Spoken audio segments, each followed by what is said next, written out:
मस्ती में मन रहता काहे भाषा बोझत नहीं खा अखिया कुछ कहता जब जब बरसे धनिया बरखा के पानी जुए लगे मनवा तोहर जैसे वरवानी मारे हिलोरा ऊपर नीचे पानी करार पे ठरकता ठरकता ठरकता मोर छोड़ल जवानी सैया बूंद बूंद से तरसता मोर छोड़ल जवानी सैया बूंद बूंद से तरसता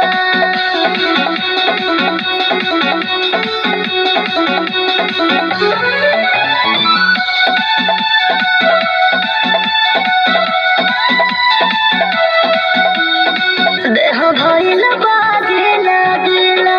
मौसम भी रंगीला तोहरे खातिर पहनले बानी सोनिया हम पीला पीला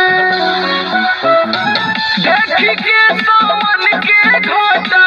मन तोहर बहकता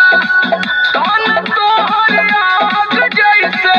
एहो रानी डहकता हमर आलोक देह से अचरा देखो सर सर सरकता सरकता सरकता